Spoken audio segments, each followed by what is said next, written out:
So few calculating he was that let any rope out, and so few committed he was that he didn't mind. I was one of those ropes out. He didn't know about my daring or my bad temper, of course. He didn't really know who I was. I doubt he didn't even know any of us. Maybe he had heard of us in Thera's complaints.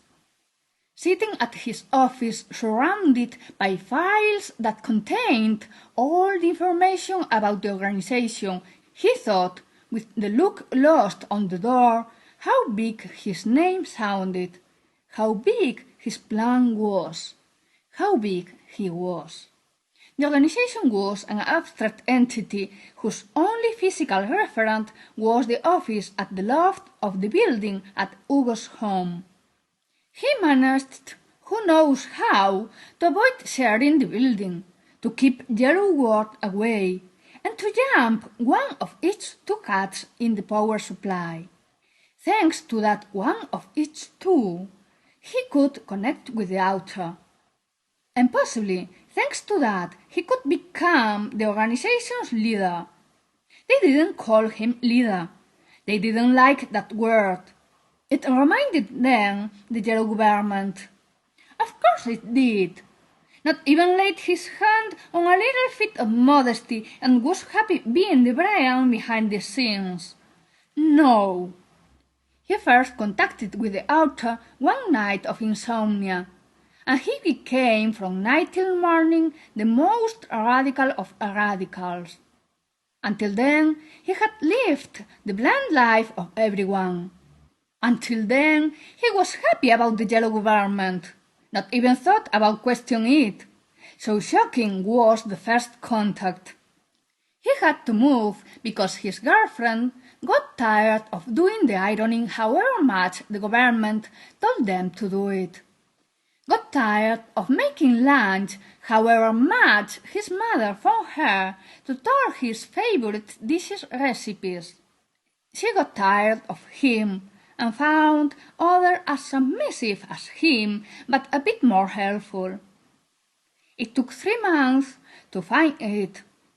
His father had to talk to someone of the housing community, and this someone to his supervisor, and the supervisor to other colleagues. There weren't too much free flats one conformist Hugo could afford. With a change of favors he sure had to repay, got a flat on the second floor at a building on the South District, almost at the limit of the stone houses. His father didn't like it very much. His son deserved more. His mother didn't like it. His son deserved much more. But everything was better than that lazy beach.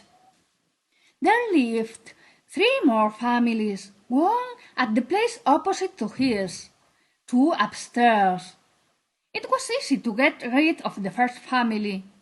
They had a son that liked music. The upstairs were harder.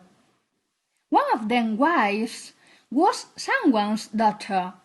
He didn't count with that. What the hell was doing someone's daughter in that district? She didn't do much. The thing was that someone had a lot of children and had to share them out. The most mischievous, that who got drunk at the yellow government parties, that who spent more abroad, that 1 or 2 months next to the exile to get her act together. Of course, she got her act together. She married a man of the district, from 2 blocks down the street.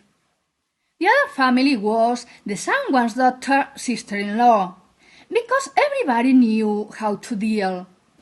He convinced them of the presence of ghosts. He bought a magnet powerful enough to move metal things through the ceiling, and he blew into the pipes to make noises of spirits. They did believe it. Once alone, he put up a poster, one that drove all people who dared go around there away. one that said, "Place for rent."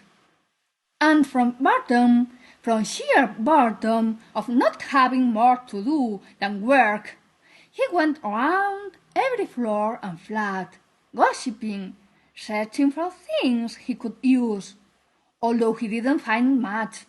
People didn't used to forget things. They have few. When he got the fifth, through the stairwell saw a door on the ceiling, but locked.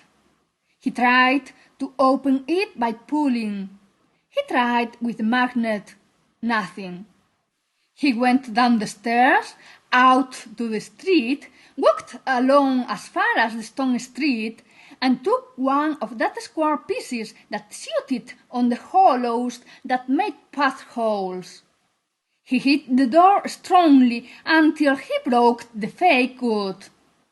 The door fell down on its own, and let him see the daylight.